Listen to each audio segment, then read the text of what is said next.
Yuki's face. And he is refusing to budge. Because I've been trying to get him to move for this entire time before the live stream started. Look at him. You try to push him, he stands his ground. He only moves on his own terms. Fighting is fighting.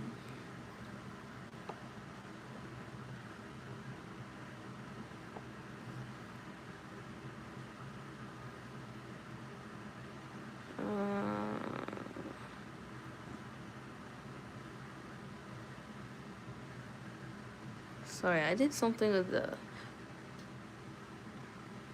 settings. You could play games during the live stream? What is that? Let me try that real quick. Thief puzzle. Oh, so that's... Fucking dead. Oh, Nick and Hayat. Wa alaikum assalam wa rahmatullahi wa barakatuh. Sorry, I was saying my thoughts out loud. I'm a respectful kid, I promise. When usually. How's it going, guys? We're in chapter 13 of this book. I want to read all 17 chapters left in today's stream so that I could go to the Lord of the Rings, because oh my goodness gracious, bro. I'm so obsessed with that series, the Tolkien series. I literally watched The Hobbit last night and it was so good. I can't stop thinking about it. It's like, dang, I've known about this my whole life and I've never, you know, delved into it until now. So yeah, how's it going? Hayat and Nick. Hope you guys been good, inshallah. Yuki's still in the way. This guy, man, this whole bed is in front of him, but he wants to stay right here. And it's not like he likes being hugged or whatever. Like, he doesn't like that either. He just likes being in your face. Alhamdulillah, bikhayr. Alhamdulillah. I'm okay, how are you? I'm good. Yeah, so today's a white day. It's a full moon. So, we're fasting today.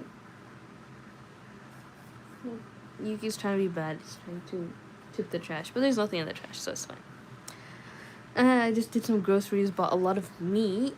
Like, individually packaged chicken thighs and ground beef. Yo, that's my obsession, bro. Like, I get so, like, unnecessarily happy when I see that.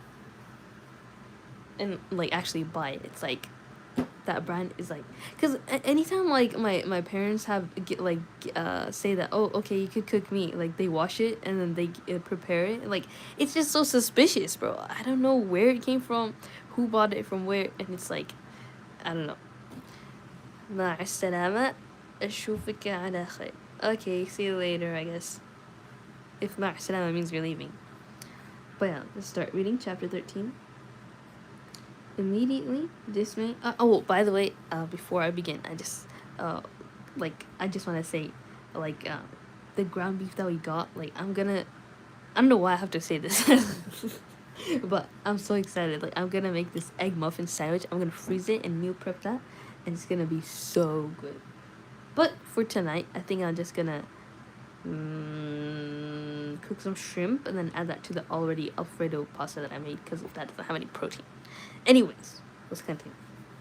So, chapter 13. Immediately, Dismay shoved his muzzle into the opening declaration he had made. His whole body quivered with delight. New people, new people! His tail paddled the late summer air. Get away, dog, squealed Kristen. I'll stay in the car, cried Tiffany. Comfort, yelled Declaration. Call off your dog. Before I could say anything, Daddy called to Dismay, and he bounded to Daddy. Happy, happy, happy for any attention. Declaration, Kristen, and Tiffany climbed out of the car and faced him. Kristen was wearing a pink short set. Tiffany wore a yellow short set. Declaration's shorts were light blue. Gone were the dresses Declaration always wore. Gone were the gloves, the hat. She didn't look like Declaration at all. She looked like a Kristen Tiffany Declaration triplet in matching ankles, socks, and ponytails. I couldn't think of a thing to say. Nice pajamas, said Tiffany. Kristen giggled. Declaration's looked at me and sighed. I licked my lips. The silence itched like a mosquito bite. Finally, Declaration spoke in an uneasy voice. Jennifer's having a birthday party. We're going bowling, said Tiffany in a bright voice, as if bowling meant flying to the moon. Declaration's daddy is driving us, Kristen yipped. I loved birthday parties. It'll only take me a minute to get dressed, I offered. I didn't even like Jennifer. I didn't have a short set. But if they had come all the way to Snowburgers to get me, Kristen and Tiffany looked stunned. I felt my face on fire with embarrassment. What? Comfort, said Declaration, looking at the other girls and then back at me. Kristen and Tiffany were watching Declaration, and I could tell she knew it. Huh? She knew that they were looking at her, so they want to see what she has to say. Kristen and I spent the night at Tiffany's house last night. Kristen and Tiffany smiled at me. Declaration continued. Daddy picked us up for the party. We stopped by so Daddy could drop off the paper. What time is the party? I interrupted. Maybe Daddy can run me over to the bowling alley if you want to go ahead before I get dressed. Kristen and Tiffany entwined their arms. They studied the asphalt at their feet. It's at 10 o'clock, said Declaration, but comfort. That meant I could stay away from Peach all morning. Of course, I'll have to ask Mama if I can go. Tiffany put her hand over her mouth and stifled a giggle. Declaration looked at me wide-eyed, and I stared back at her in a helpless way. Comfort, said Declaration from between clenched teeth. Comfort. She gave her head a tiny, tight shake. Tiffany spoke next. Don't you have an obituary to write or something?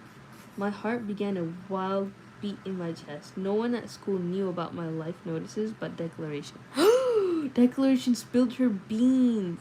Oh my god. This is such a painful book to read, bro. I think this is why my sister's favorite book is this, because she literally went through these experiences so much in her life. Like, small giggles and reading the room with like negative air.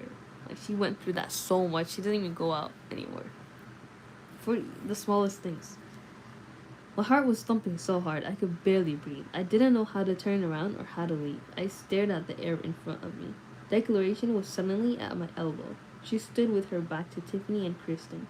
You can't go to a party on a family funeral day, Comfort. She used one finger to touch my arm. I'll tell you all about it later. I blinked. Everything moved in slow motion. Yes, I said. No, that's right.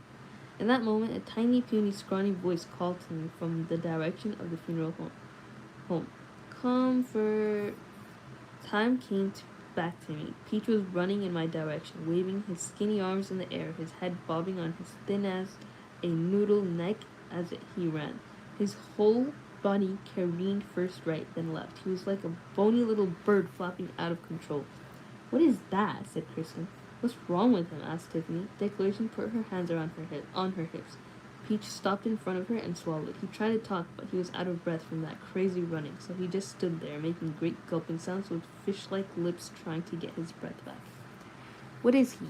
Slow? Asked Kristen. No, I said. Tiffany giggled and said, he sure is neat. Now, Peach didn't act orderly, but he was the most orderly-looking person you would ever want to meet. Every single day, he looked like he had just walked out of Sunday school. Every thin yellow hair on his pinhead was perfectly cut and licked to a gloss. He wore a white button-down shirt and long brown pants with shiny brown shoes. He was scrubbed so clean his pale skin seemed to glow. I'm sorry, Comfort, said Peach in a sandpaper screech. I'm sorry to surprise you so bad. Mama says you are grieving too. Get away, little boy, said Kristen, waving her hand like she was shooing a fly. Leave him alone, I said, surprising myself. Declaration, who was looking past Peach, said, here comes Dismay. Like a shot, she was back in the car. Get in! Kristen and Tiffany screamed at the sight of Dismay racing for the car, his mouth open and his tongue flopping everywhere. Did I join late? Yo, Kobe, welcome back to the stream now. You joined pretty early. It's 9 minutes into the stream. So, how's it going? Hope you're good. So,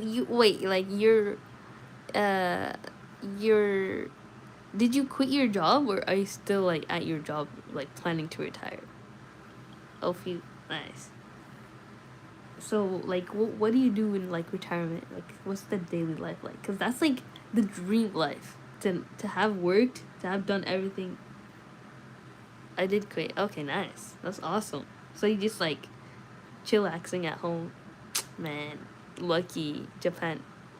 So in Japan, like, what is the day in the life like? See my 4 kids. Aw, you have 4 kids. That's crazy. Behind Dismay was Mr. Johnson, smiling and making for the car with a brisk step. Dismay, he called. So Mr. Johnson is Declaration's dad, I suppose. I used to have 9. What? What happened to your other 5? No way. That's crazy. That's a lot of kids. If you want to share what happened to them, you can. You don't have to if you're uncomfortable, but I would. But they died. How did they die? That's a lot of deaths, bro. Like, that sounds like something in the 1800s. Like, the life expectancy rate has gone up a lot, but still, it's possible, you know. So sorry for your loss. Okay. Dismay turned in mid-gallop and ran back to Mr. Johnson. Mr. Johnson stopped to rub Dismay all over. It made him smile even wider. You're a feel-good dog, he said. To me, he said, we'll see you at 1, Comfort. I'm coming early to help your daddy. Yes, sir, I said. Yes, sir, said Peach. Mr. Johnson gave Peach a pat on his slicked-up hair and climbed into his car. I turned on my bare heel and stalked back to the house. Peach was right behind me, flapping in his goony bird way, and out of breath. Comfort, he called. Mama says you need a hug. I walked faster. I heard the big tires of Mr. Johnson's car roll over the Pebbles entrance to the driveway and turn onto the road, away from us, towards town. I ran for the back door of the funeral home. Comfort, Peach implored. I've come to see you. I opened the back door and faced my zigzagging cousin. Get lost, I shouted. I slammed the door in his face. I scaled the back stairs 2 at a time. I like the sound of your voice. Thank you, Champ Car, and welcome to the stream. How's it going? So, chapter 14. I stayed in my closet until the noon whistle began to blow at the Snapfinger Volunteer Fire Department. Of course, Peach had wailed to high heaven when I had slammed the back door. The sound of his boo-hooing followed me up the stairs and all the way to my closet. No one called for me, no one came looking for me, and I hadn't done one thing but lie in my cabbage roses carpet and breathe in and out for almost 3 hours, clutching one of great-great-aunt Florentine's pillows. Maybe I even fell asleep once or twice. The closet was a good place for listening, almost as good as Listening Rock. I could hear life going on at Snowburgers while I stayed in my closet. Tidings trimmed the hedge out front. He sang from the halls of Montezuma while he worked. He was a terrible singer. I heard the creaking of the tin roof heating under the sun. The telephone rang 100 times downstairs, and I heard my mother's voice talking to folks all over the countryside. I smelled good smells coming from the upstairs kitchen. Upstairs kitchen, bro, they had 2. Anyways, Kobe, you're not gonna see what happened to them? Unless you're gone. On funeral days, Mom and Daddy were always so busy. But you've got to eat, Great-Great-Aunt Florentine would say. Otherwise you'll expire. Great-Uncle Edisto always cooked his famous cornbread and good black snap peas and corn on the cob if it was summer. Great-Great-Aunt Florentine fried chicken in the deep cast iron skillet and made sweet iced tea. Sweet tea is an art, not easily mastered by the faint of heart, she'd say. I feel the same about cornbreads, Great-Uncle Edisto would reply. On a funeral day, we ate dinner as the noon whistle blew. We'd sit down together and hold hands around the table, and Daddy would say, for example, let us be thankful for the life that was Elaine Hindman, and we'd all squeeze hands. Then he'd say, let us be thankful for one another. We'd squeeze hands again. Then we'd eat. Then we'd go to Elaine Hindman's funeral, all of us. I got off school for more funerals than I could shake a stick at, but it always made up my work. The noon whistle finished its 1 minute blowing. You never realized how long 1 minute could be until you heard that whistle go on and on. It was long enough to wash your hands and get to the table on time. I skipped hand washing and instead I pulled on my lime green shorts and my Snowburgers baseball shirt. I scrunched my toes into my flip-flops. There was no missing dinner on a funeral day. It just wasn't done. I'd have to see Peach, not to mention Mama, who I knew must be so disappointed in me for yelling at Peach twice in one morning. I wondered if I could suddenly get deathly sick if I concentrated. Bro, that's actually so relatable. No, I wasn't good at sickness. I was good at death, though. Possibly, I could sink right into the floor of my closet. A disappearing death. No, I would have to show up and take my chances. You have a lovely accent. Singapore? No, I'm not from Singapore. I'm from California. What about you? Aunt Goldie stood at the 8 burner stove in stockinged feet and wearing terry cloth slippers with a bibbed apron all over her funeral dress. So what is bibbed? Oh, apron over her funeral dress. She was using a rubber spatula to scoop mashed potatoes out of a pot that Tidings held upside down over a bowl. Her hair was piled on top of her head and twisted like a cone of butterscotch custard at the dairy dip. Mama was settling Mary in her high chair, and Mary spotted me first. "Fumfer!" she squeaked. She clapped her small hands. Heads turned. Peach wouldn't look at me. I wouldn't look at Mama. Aunt Goldie gave the spatula to Tidings, wiped her hands on a dish towel, smiled at me, and said, "Come here and let me kiss you, Puddin'."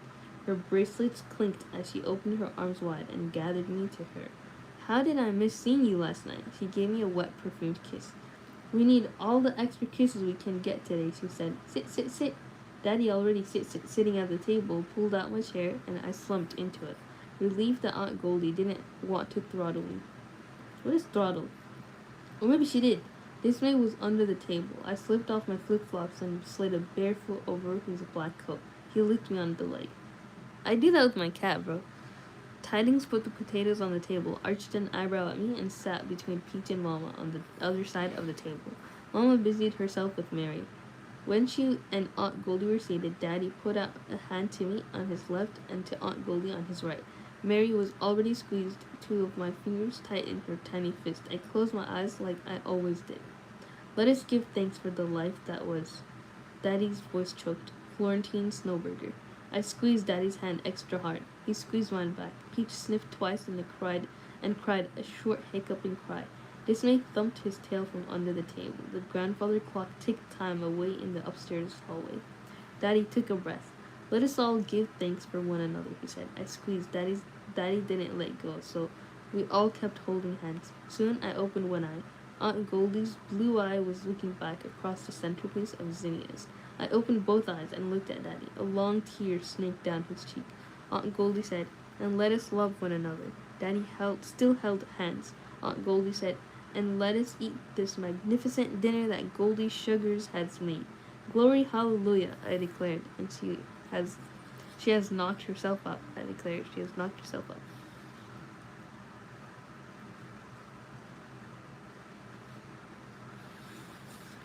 "Ow," said Mary. "Eat." "Yes," said Daddy, letting go of my hand and opening his eyes. "Eat." He kissed Aunt Goldie's fingers and let them go. "Thank you, sister. It looks delicious." I'd never seen Daddy cry, not even when great Uncle Edisto died. It made me want to cry for Daddy's sadness, for my sadness, for the sadness of everything. I couldn't stand it. "I'm sorry," I blurted. I kept my gaze on the centerpieces, a piece of zinnias. "Sorry," said Mary. She kissed my arm. Mama stopped helping Mary's plate with butterbeans. Tidings stopped sinking his teeth into a chicken leg. The air felt charged with the expectation of what might come next. Once I had started, I couldn't stop. Sadness leaked out all over the place. I'm having a hard day. I'm having a hard day," I said. My tears dripped onto great-great-aunt Florentine's white lace tablecloth. I wondered what Peach thought, watching me cry, but I couldn't help it. I felt Peach-like, but I had decorum. I didn't puddle into a heap and wail. Daddy put one hand on the back of my neck and handed me his napkin with the other. I blew my nose. Aunt Goldie got up and poured me a glass of sweet tea from Aunt Florentine's etched glass pitcher. I drank it all down at once. "You need to eat something, dear heart," said Aunt Goldie. Tidings buttered this girl a biscuit. She poured me more tea and said, "When Peach doesn't eat, his blood sugar plummets, and we have to pick him up off the floor and put him to bed for hours. I'm surprised you're still upright, Comfort." "Really? Well, I was way off. I'm from West Covina." "Nice." I nodded. Tidings passed me a biscuit, and because Aunt Goldie would stare at me until I did, I took a bite. Then I looked at Mama, who gave her head the tiniest nod of approval. It was all I needed. I swallowed and said to Peach, I've got a bottle cap collection. I can show it to you after dinner if you want. Great Uncle Edisto had willed me his bottle cap collection, and Peach knew it. The world's most amazing and thoughtfully collected collection of bottle caps in the South, Uncle Edisto had said. I was proud of it and took good care of it. Peach looked at Aunt Goldie. He had been studying her, every word, every move. She threw her hands to her throat and said, Oh, you don't mean to tell me. Which made Tidings laugh. A bottle cap collection, she said, as I live and breathe. Peach brightened. Am I invited to your room to see it? I could feel my face flush red, and I stared at the biscuit in my hand. Yes. Glory, hallelujah, said Peach. I'm coming to see you, Comfort. He had a toothy grin on his face and an expectant look. I gave him a halfway smile back. Eat, said Mary, banging her spoon on her plate. Yes, said Mama. Eat, Comfort. Everything will be all right. We'll all help each other today. She blew Daddy a kiss. The sun slipped behind a curtain of clouds, and it began to rain. A recipe from Fantastic and Fun Funeral Food for Family and Friends by Comfort and Florentine Snowberger. How to make sweet iced tea. For heaven's sake, don't use an instant tea, whatever you do. Make real tea, sweet tea. It's the southern way. Here's how. Put 2 cups of water into a stainless steel pot cover. Bring water to a good roiling boil. When the water is boiling, remove the pot from the heat and add to it 4 regular-sized tea bags. Use red rose or Louisiana tea, except no substitutes. Let the tea bag steep into the hot water for 10 minutes, not 8, not 12, 10. Get out your grandmother's beautiful etched glass pitcher and fill it half full with water. Add 1 cup of sugar to this. Water. Yes, you must measure. And stir the sugar into the water with a wooden spoon until the water looks clear again, like magic. If your name is Comfort Snowberger, you will stir until you think your arm will fall off. By this time, the hot tea in the pot has finished steeping. Remove the tea bags and pour this tea from the pot into the pitcher. Stir again. Pour this tea over glasses that have been filled to the brim with ice. Add a mint leaf from your garden to each glass. Pass a plate of lemon slices. Sip in a ladylike or gentlemanly way. Never guzzle sweet tea. Hi girlie, you may remember me from yesterday. Yes, you're Sasha. The only thing I remember is that you were asking about how to hide your scars from self-harming. So I hope whatever you asked that for got resolved. I hope you're feeling better today. But yeah, let me know, how have you been? But yeah, your profile picture is so cute. Is that like a kitten? I mean, I could barely see it though. So we're halfway done with the book. We're at chapter 15 now. I'm so glad we reached this. But I'm gonna keep on reading until I'm done with the whole thing. Actually, it's getting kind of cold. Turn off the fan. I'm not sure what it is. What is? How your day is going? But thanks. Okay, no problem. Alright. Right now we're reading Each Little Bird That Sings. I honestly did not know how to make sweet tea before this, but a whole cup of sugar? That's crazy. I don't know if I want the fan on or not. It's weird. Alright. Rain thrummed the tin roof while we talked and ate and shared our afternoon plans, preparing ourselves for great-great-aunt Florentine's funeral. Some of Mama's friends would come early to help. Mary would take a nap. Tidings would show Mr. Johnson how to shake out raincoats and where to hang them. It'll be soggy encampment at the graveside, said Tidings. I'll garrison some extra umbrellas. You do that, son, said Daddy. I'll depend on you. Peach picked at the food on his plate. Every so often, Aunt Goldie would pat on him while she talked. When the last bite of dinner had been eaten, Dismay trotted downstairs to begin his duties, and everybody went back to work. My profile picture. Oh, okay. Peach cleared the table. Aunt Goldie washed dishes. I dried. We worked in silence, except for Aunt Goldie humming, when the roll is called up yonder. Peach meticulously put away the pickles, the butter, the biscuits. He did one thing at a time, slowly, deliberately, completely. Later, he would want to linger over every bottle cap. He'd organize them in alphabetical order. Dr. Pepper, Mr. Fizz, Orange Crush, Pep Up, Southern Swirl, Verner's. Or he'd organize by colors or dents. He would have a system. It was his way. At the last dish, as the last dish was stacked, as I resigned myself to spending the next hour in my room with Peach, Aunt Goldie said, "Sit." Peach and I glanced at each other and obeyed. Aunt Goldie brought to the table a loaf of prune bread, still warm from the oven. It was her specialty, more like cake than bread, moist and rich and sweet. Peach smiled when he saw it. I kind of want to try prune bread too, because, I don't know. My sister got this blueberry cheese from the store, the grocery store, and it was goat cheese, so I didn't think much of it, but when I tried it, it tastes like cheesecake. The aftertaste was horrible. Okay, but like the first bite, it was actually good. So as much as I hate prunes, I think prune bread would be really good, and like fresh too out of the oven. Kind of want that, cause prune is good for you. How's it going? I don't know what to say, but I'll say it better than some days. I'll say it's better than some days. Still not perfect day, but I'm not gonna complain either. Also, sorry I am annoying you by talking so much. No, it's fine.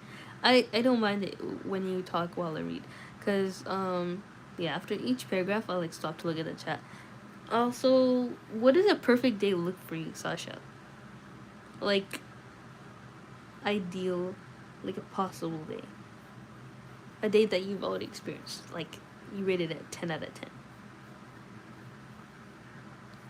For me, a perfect day probably looks like every day, bro. I don't even know, man. Just being able to stream when I can, get work done, not have any family problems, have good food, and good health.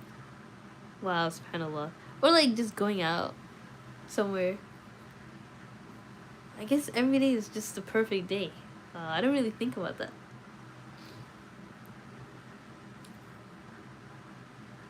More like cake than bread, moist and rich and sweet. Peach smiled when he saw it. Aunt Goldie sliced 3 thick slices onto glass plates, poured 3 glasses of cold milk, and sat down with a long sigh and smiled back at Peach as she shook out her napkin into her lap.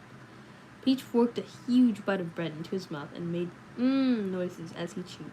I stifled the urge to say, "Stop! You sound ridiculous, and you have no manners." The rain dumped on the roof, and the air was filled with dampness. "This will be my favorite part of the day, Comfort," said Aunt Goldie, sitting back in her chair.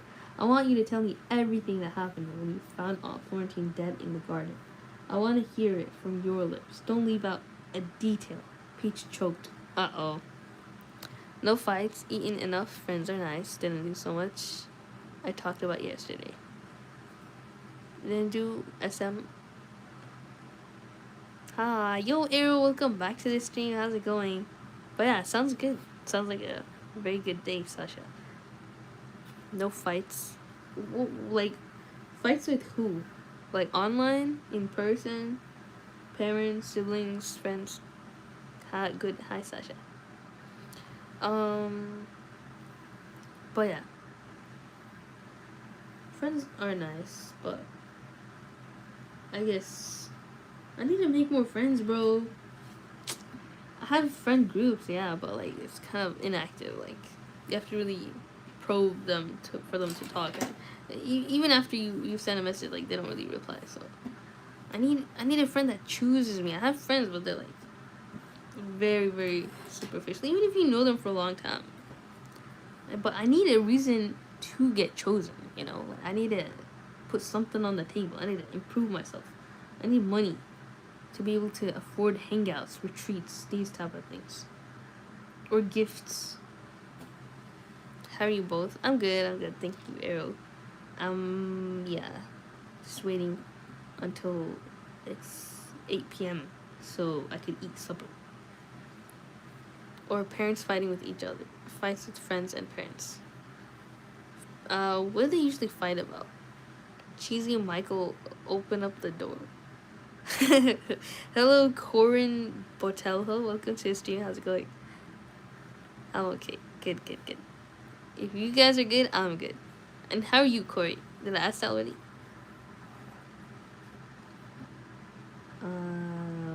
Aunt Goldie's bracelet clinked as she calmly slapped Peach on the back. I'd had a piece of prune bread headed for my mouth when Aunt Goldie spoke. I put my fork down and scratched at my cheek. Are you sure? Peach looked so milky white I thought he might evaporate. Absolutely, Aunt Goldie nodded her ice cream cone hair.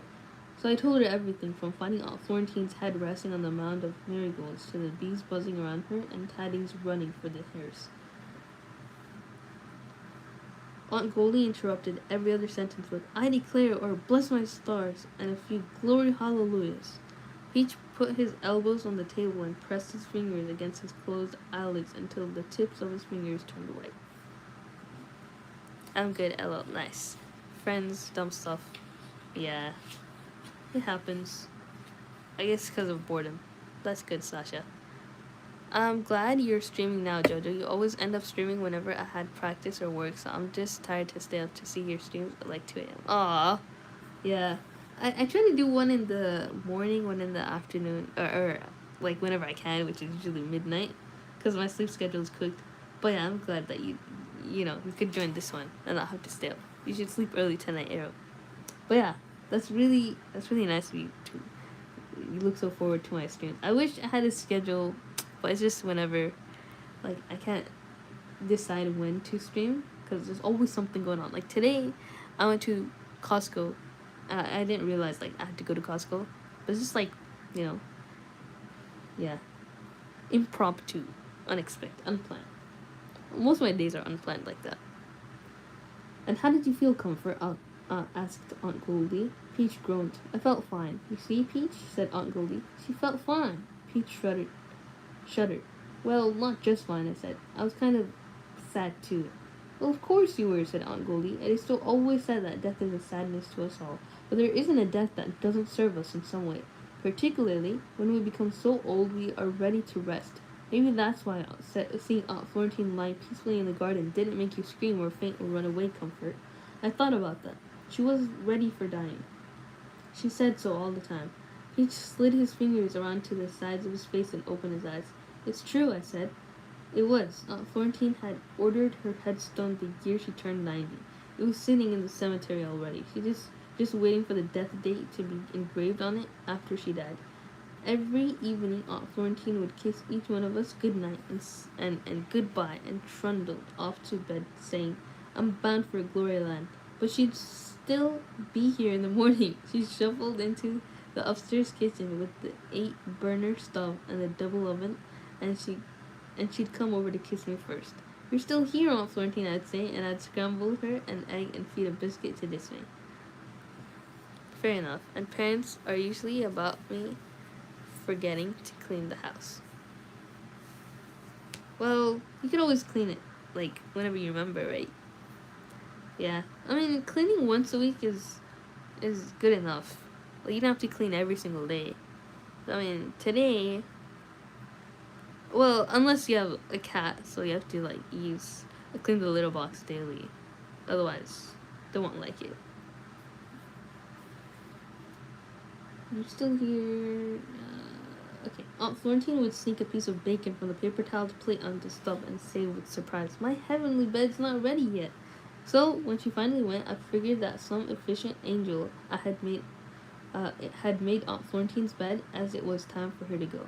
Tell Peach about it, said Aunt Goldie. So I told Peach. He held his hands tightly against the sides of his head as I spoke, as if his head might pop off his body if he didn't keep hold of it. So you see, Peach Pickle, said Aunt Goldie, Aunt Florentine in the casket late last night was not really Aunt Florentine. She has gone to Gloryland. Immediately, Peach slapped his fingers back over his eyes and squealed, Stop! She's already gone, sugar. Peach moaned and shook his head back and forth with a forceful sway, his fingers still glued to his eyes. Or not forgetting, but like not cleaning every single surface. No, I mean like I need to clean every single day. I'm also not sure why, but yeah. Well, it's good to clean daily. It's like a good habit. If you don't make it a habit, you could end up like become a hoarder or like really dirty and messy. But yeah. Um. But I hope you clean today so you don't get yelled at. I just do it because I'm scared they're gonna do something to me. Not gonna lie. Aw, that's sad. I can relate to that though. Like sometimes I'm kind of like anxious when my mom's walking around because like she might tell me something to do, or my dad especially. But yeah, I think about what I need to do. Once I get that done, like I could read and do my own thing. So it's not like they're mean though. It's just like, oh, maybe I forgot to do something.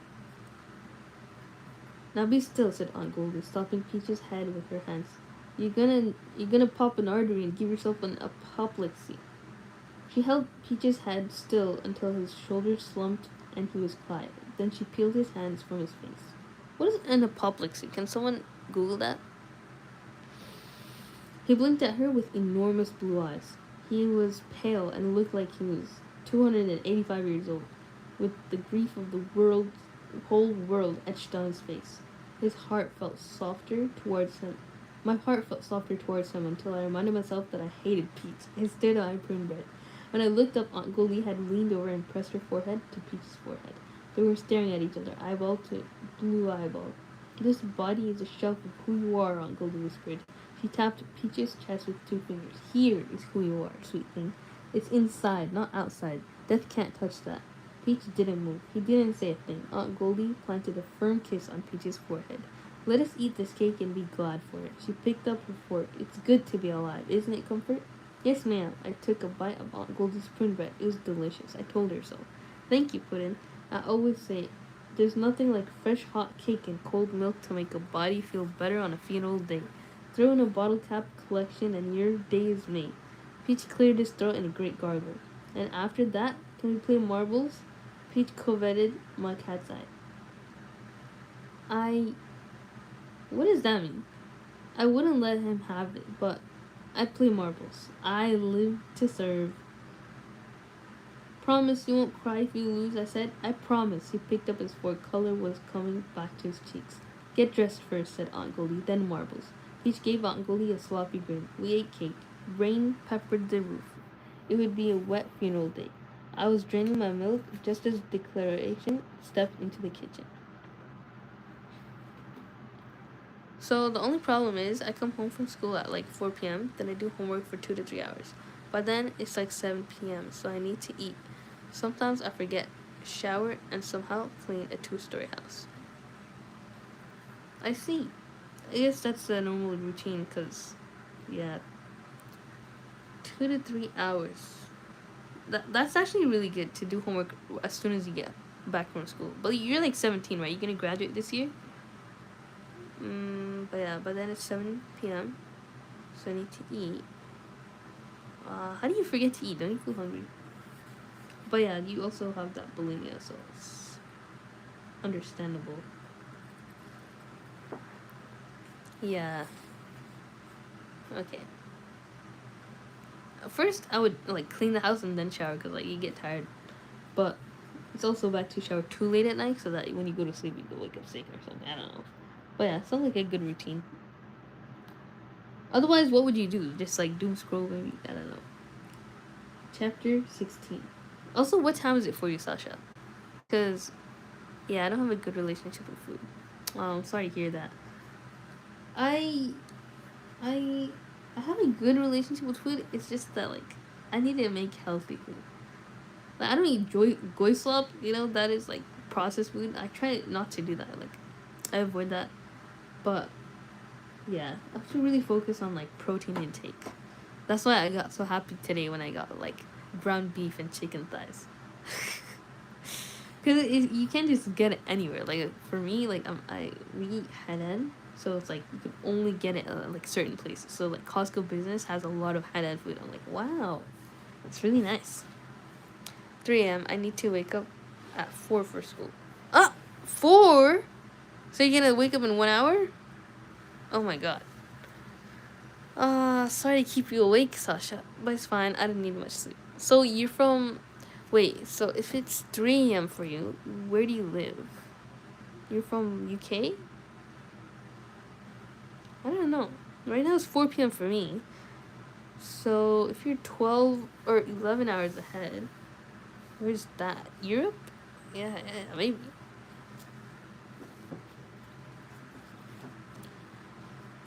Chapter 16. Mercy, said Aunt Goldie as she spotted Declaration. I believe we have a lost key in our midst. Declaration was wet and unhappy. She mopped at her arms with the Snowburger's handkerchief. I stood and wiped the milk off my upper lip. Declaration had been bowling and eating birthday cake while I'd been sleeping in my closet, avoiding everyone, while I'd been crying at the dinner table, while I'd be telling Aunt Goldie and Peach all about finding great Aunt Florentine in the garden. Declaration hadn't even asked me about how Aunt Florentine died. It wasn't like her, but nothing she did seemed like Declaration anywhere. South Africa. Oh, okay. I see. But it's fine. I didn't need much sleep. You do. Everyone needs adequate sleep. It's pretty bad for your brain. Like, your brain eats itself if you don't sleep enough. And also, what's it called? It shrinks your brain too. You need sleep. And I say that while I stay awake all night. It's bad. But I can sleep eventually. Can we help you, darling? Aunt Goldie said. This is my friend Declaration, I said. Declaration stayed put near the door. You remember Declaration, Aunt Goldie? Oh, said Aunt Goldie. Mercy, I remember you, Declaration. I haven't seen you in ice ages. Just look at you. You've grown into a beautiful young lady. Declaration's eyes softened. She even smiled. Thank you, she said, full of good manners. It's nice to see you again. She tucked her handkerchief into her pocket. Declaration was dressed like Declaration again. She wore her Sunday school dress, gloves, and a hat. I hoped she'd gotten all gutter balls at the party. Gutter balls at the party? Have some prune bread, said Aunt Goldie. It's warm from the oven. Bro, I want prune bread right now. Like, it's like, I think it tastes like banana bread, but like, prune bread could be sweet too. Man, I'm so hungry. No, ma'am. Thank you. Declaration glared at me. I'm here to help. I swallowed and my stomach sank. Is it that time already? Aunt Goldie looked at the clock on the wall and shot out of her chair. Oh, for heaven's sake, it is. Come on, sugar, let's get dressed quick. You're already dressed, Aunt Goldie, I said. She removed her apron. She was dressed entirely in purple. So I am. I plumb forgot. I'm wearing plum, too. She laughed at her joke. We'll be right back, dears. Peach has a new suit. Just you wait and see. She hung the apron on a peg by the stove as Peach put his napkin on his plate and pushed in his chair. He kept his eyes on Declaration. She glowered at him. What is glowered? Bro, this is a book for 8 to 12-year-olds, and they know more vocab than me. Sorry if you said something. I was not focused at all. Oh, it's fine. I forgot what I said. Okay. We'll get to these dishes later, Aunt Goldie said. I was having so much fun I forgot all about the time. Tell you what, we'll just see you girls downstairs. How's that? I nodded, and Aunt Goldie patted my cheek and gestured a hurry up towards Peach. Don't forget about playing marbles come first, said Peach as he passed me. I won't. Declaration stared at the ceiling. Marbles after funeral, peach pie, Aunt Goldie said as she left the kitchen, pushing Peach in front of her. It's raining to beat the band. Perfect marbles weather. Declaration eyeballed him, and in the same tone of voice she would have used to say the Black Plague, she said, marbles. Did Mama talk to you? I took a step towards Declaration, but thought better of it and stepped back. Oh yes, said Declaration. She corralled me down stairs right in front of my daddy and yours. She walked towards me, pulling off her gloves one finger at a time. I'm sorry, I said, trying not to take another step backward. I told her you wouldn't do it. Declaration's voice was full of frustration. Well, of course I'm gonna do it, Comfort. How do I say no to your mama or to my daddy? She held her gloves in one hand and said, just because you get stuck with Pete shouldn't mean I have to be stuck with him too. Her face was a deep angry red. I cannot believe you would stoop this low. I told you I would not go anywhere near your loony cousin. I shook my head at her. No, it wasn't like that. It wasn't even my idea. I'll just bet it wasn't, said Declaration. I know you come for Snowburger. She crossed her arms in front of herself. She was inches away from me. I crossed my arms back at her. Well, I know you too, Declaration Johnson. Who did you think you were this morning with Kristen and Tiffany acting all high and mighty and laughing at me? That was a terrible trick you played on me. I hate it when you're hateful. Declaration flailed her arms at me, her gloves flapping around her fist. I couldn't help it that Daddy wanted to stop by here before we went on to the bowling alley. I wasn't gonna get out of the car, but you came running over in your pajamas. What was I supposed to do? Ignore you? Sometimes you were so thick, Comfort. I tried to tell you that you weren't invited. You told them about my life notices. So what? She jutted her chin at me. That's private, I snapped. Says who? She stood straight. Says me. You know that. I choked. Comfort. You write about the dead. Don't you think that's just the least bit odd? You never thought it was odd before. Well, it's odd. Who said it's odd? Kristen? Tiffany? Declaration stuck her face so close to mine I could see the downy hairs on her cheeks. And then she hissed, "No! They didn't say it's odd. They don't say it's odd. They say it's stupid." I shoved Declaration fast and hard. She slapped me with her gloves. I was so stunned I couldn't move. Neither did she. We just stared wide-eyed at each other. An ice age later, the grandfather clock struck 2. We blinked and both of us started to breathe again. I shuddered and tried not to cry. "I'm so sorry," Declaration whispered. "You're not my friend," I whispered back. I cradled my slapped cheek in my hand. "You pushed me," she said. "You hate me," I said. Declaration shook her head. "No, I don't," she said. She smoothed the front of her dress. I don't know, You're overwrought," I said. "Yes, that's it." "Well, I can see that, and you're damp. You hate to be wet." "Yes." There was silence. Uncle Eddie always said, "A real friend sees past the trouble and into your heart." I was willing to do that. I needed Declaration, so I asked her, "Would it help to have dry clothes? I could lend you my last year's funeral dress." "No," she began to put her clothes back on. "I'm not that wet." Yo, Guilty, welcome back to the stream. How's it going? And Scream Soda, how's it going? Oh, wait. I'll just go back. Hi, I'm Nia. What are you reading? I'm reading Each Little Bird That Sings. A lot of drama in this. I didn't expect that. Scream Soda is the best type of soda. You mean cream? Said hi. So funny. I love the taste of screaming souls coming from a soda can. Wow. That's an acquired taste. What the hell? Are you okay, Guilty? Yeah, also, by the way, this is a family-friendly live stream, so no cuss words or acronyms. But also, the thing, what's the name? Guilty said it was not so family-friendly either. It's fine though. Just like no cussing. Okay, I'm back. Welcome back, Sasha. It's the Gem Queen, by the way. I'm just on a different account. Oh, okay. I'm gonna try to sleep for the last 30 minutes before I need to wake up for school. 30 minutes? That's hard, bro. Yeah, once I fall into sleep for like 30 minutes, it's like hard to get up after that. But yeah, take care, Sasha. Have a good day at school tomorrow. Or today, actually. 4 a.m. though? That's crazy. Why did we get up that early? It is South Africa though. You probably have to walk 10,000 miles to school. That's racist, isn't it? I'm sorry. But I'm just trying to imagine life in South Africa. But you have internet, right? It shouldn't be that bad. But like 4 a.m., trying to make sense of it. Thanks, of course. Because you banned me on my other account. Yeah, I had to. I don't know what happened. I forgot. Probably because of the whole weird LGBT thing that you and Queen, the other Queen, were talking about. It's just like, you made a whole profile picture. I don't know how to say that's not allowed, you know. I don't need to watch. Okay. But still, 4 a.m.? Why is that? I'm sorry, I'm different. No, don't apologize for being different, like LGBT. That's fine. It's fine that you were that way, but to like promote it or like make your profile picture and like be out there like that, it's not. Just be yourself, honestly. Like that shouldn't be your whole entire personality. Like I don't even use a female sign, you know, like the female sign that looks like a circle and that. Like I don't make that a profile picture my whole personality. That's just be yourself. It's because you were unintentionally starting arguments in the chat. Exactly, that too. If I had to explain how it looks, but can you unban me on my other account? I tried to unban the other day. I forgot how I did that though.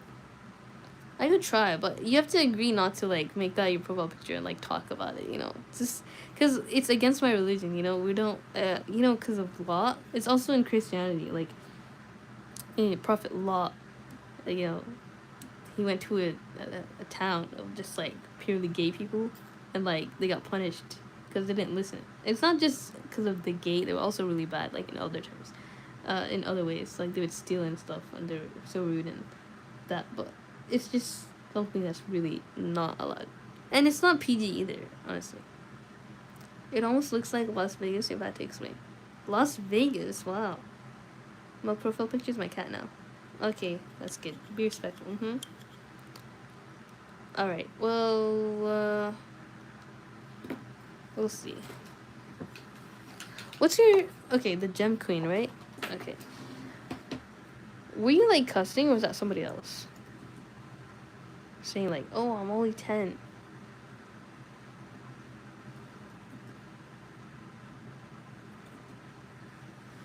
So we're gonna try to unban you. Let's see. How to unban someone from a YouTube live stream. If you hid user from your channel most common, go to YouTube Studios, go to settings, select community, and hidden users. Okay.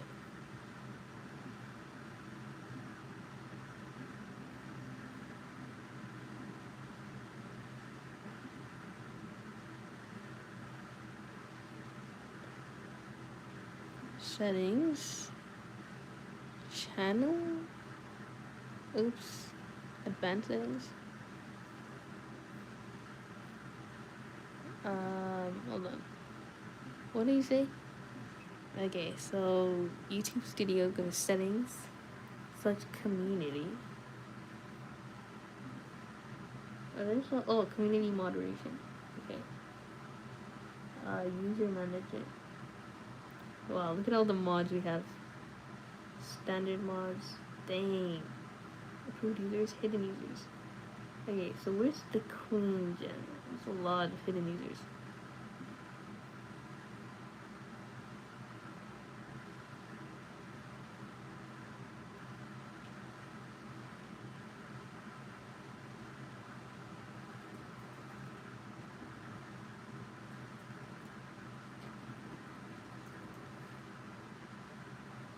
The Gem Queen Harry Puppet. Okay, there you go. Saved. It's actually the Gem Psyduck. Oops. Super racist. I know I'm not a person of color, sorry if that sounds racist. You are South African. That's, you know, still a person of color, whether you're fair or not. Right? I mean, because black people can be white too. They're still a POC. Profile picture. It almost looks like Las Vegas. Okay. Hello, hi. Welcome back to the stream. The Gem Psyduck. Okay. So we're done with that. And it's a good reminder not to wish for the lives of others since you're good at hiding their struggle. Okay. Let's continue reading. I'm just white. Okay. Yeah. Elon Musk is also South African, right? Yes, it worked. As pale as a ghost. Mega racist. Okay, we don't need to know your skin color. I'm chocolate. Chocolate over white chocolate. Yes? Oh, my dad is here.